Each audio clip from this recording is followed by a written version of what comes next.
देख रहे हैं 4 PM बिहार और मैं हूं अभिषेक मिश्रा। बिहार में आरक्षण को लेकर बड़ा बवाल था। पटना हाई कोर्ट का एक फैसला आया था बिहार में होने वाले निकाय चुनाव को लेकर, और फैसला यह कि सुप्रीम कोर्ट के निर्देशों का पालन नहीं किया गया है और निकाय चुनाव पर रोक लग गई थी। अब बिहार सरकार ने रिव्यू पिटीशन दायर किया था, पुनर्विचार याचिका दायर किया था पटना हाई कोर्ट में, और सरकार ने आज जब इस मामले में सुनवाई हुई तो राज्य सरकार ने ये कहा है कि सरकार वो कोर्ट की सारी शर्तों को मानने के लिए तैयार है और अति पिछड़ा आयोग बनाकर निकाय चुनाव कराया जाएगा। हमारे साथ बात करने के लिए भारतीय जनता पार्टी के प्रदेश प्रवक्ता विनोद शर्मा हैं। विनोद शर्मा जी, राज्य सरकार ने रिव्यू पिटीशन दायर किया, उस पर आज सुनवाई हुई। अब राज्य सरकार कह रही है अति पिछड़ा आयोग बनाएगी और चुनाव कराएगी। देखिए, माननीय नीतीश कुमार जी जब से राजद गठबंधन में गए हैं काफ़ी ही वो विचलित हैं जी, और वो कोई भी अपना डिसीजन नहीं ले पा रहे हैं। कहीं न कहीं दबाव में राजद के काम करते हैं। और हमारे साथ जब सरकार में थे तो हमारी पार्टी ने, हमारे डिप्टी सीएम ने और एडवोकेट जनरल ने उन्हें सलाह दिया था कि आप आयोग बना लें और तब चुनाव की बात करें, चूँकि सुप्रीम कोर्ट का निर्देश है।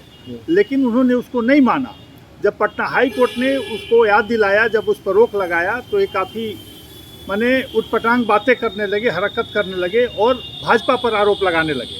जबकि सच्चाई है कि इनकी गलतियों के कारण नगर निकाय चुनाव में पिछड़ों को आरक्षण नहीं मिला और चुनाव कोर्ट को रोकना पड़ा। उसके बाद भी इनकी मंशा गलत थी, उसके बाद भी कोर्ट के निर्देश को तत्काल मानना चाहिए था, लेकिन इन्होंने कहा कि हम सुप्रीम कोर्ट में इसके खिलाफ जाएंगे। सुप्रीम कोर्ट में नहीं गए, फिर रिव्यू में गए वो, तो रिव्यू में भी अपना चूँकि जान रहे थे कोर्ट का पक्ष, तो अब वो कह रहे हैं कि हम चुनाव कराएंगे। तो अगर कराना ही है तो आप कोर्ट में बार बार क्यों जा रहे हैं, क्यों समय नष्ट कर रहे हैं? चूँकि काफ़ी उम्मीदवार पैसा खर्च कर चुके हैं चुनाव में और काफ़ी अपनी शक्ति लगा चुके हैं, तो निश्चित रूप से उनको काफ़ी परेशानी हो रही है। लेकिन उसके बाद भी नीतीश कुमार जी चूँकि लालू जी के दबाव में है, राजद के दबाव में है, वो चुनाव अंदर से नहीं कराना चाहते हैं, इसलिए वो टाल मटोल की नीति अपना रहे हैं और बार बार समय व्यतीत कर रहे हैं। लेकिन उनको आज न कल चुनाव आयोग बनाने के बाद ही कराना पड़ेगा। इसलिए तत्काल गरीबों के हित में, पिछड़ों के हित में अगर वो चाहते हैं काम करना, तो तत्काल ये आयोग बना करके चुनाव की घोषणा नहीं तो आप मांग कर रहे हैं, उन्होंने तो कह दिया है कोर्ट में कि हम आयोग बनाएंगे तब चुनाव कराएंगे। कितने दिनों में बनाएंगे? समय बनाएंगे 5 साल में बनाएंगे कि 10 साल में? इतने दिन में जब नहीं बनाए तो कोई गारंटी तो दिया नहीं कि कितने दिन में बनाएंगे। कोर्ट को समय तो निर्धारित किया नहीं है, तो इन्हें समय बताना चाहिए कि कितने दिनों में आप करा रहे हैं। तो चलिए, ये तो आरक्षण की बात हो गई। एक विशुद्ध राजनीतिक सवाल विनोद शर्मा जी आपसे, और सवाल ये है कि सुधाकर सिंह बिहार के पूर्व कृषि मंत्री, बिहार के मुख्यमंत्री नीतीश कुमार को ओपन चैलेंज दे रहे हैं कि मंत्री था, हटवा दिया, विधायकी समाप्त करवा के दिखाइए, तब जाने ताकतवर आदमी है। आप लोग भी नीतीश कुमार को ओपन चैलेंज दे रहे हैं कि सुधाकर सिंह को आरजेडी से निकलवाइए, तब जाने नीतीश कुमार ताकतवर आदमी हैं। देखिए, नीतीश जी अब एक निरीह प्राणी है, एक अपने कुर्सी के लिए चिपके हुए राजद से। वो जानते हैं कि राजद कभी भी उनके दल को तोड़कर, 5 विधायकों को तोड़ करके तेजस्वी यादव कभी भी मुख्यमंत्री हो सकते हैं। इसलिए अब राजद के इशारे पर उनको चलना होगा। वो विधायकी कैसे समाप्त कर सकते हैं? मंत्री तो चूँकि वो उनके पिताजी का दबाव था, जगदानंद सिंह जी का, उन्होंने कहा, इसलिए सुधाकर जी ने इस्तीफा दिया।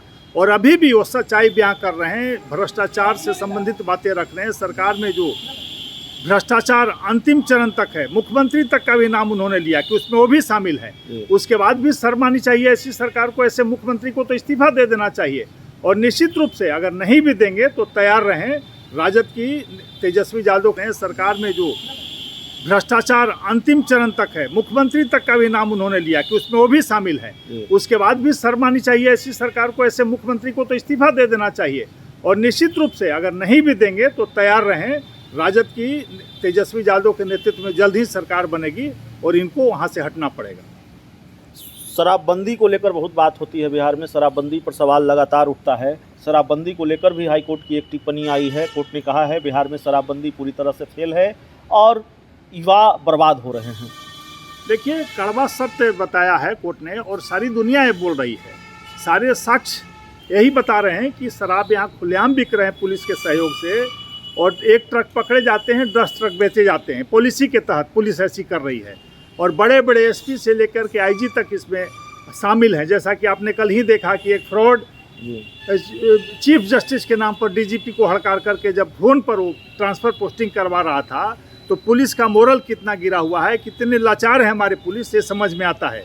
तो चलिए, हमारे साथ भारतीय जनता पार्टी के प्रदेश प्रवक्ता विनोद शर्मा जी थे। विनोद शर्मा जी से हम बात कर रहे थे। बड़ी खबर है, आरक्षण को लेकर एक सुनवाई हुई आज, महत्वपूर्ण सुनवाई, और बिहार सरकार ने ये कहा अति पिछड़ा आयोग बनाएंगे, कोर्ट की सारी शर्तें मानेंगे, तब चुनाव कराएंगे। इस रिपोर्ट में, इस खबर में इतना ही। बहुत बहुत धन्यवाद।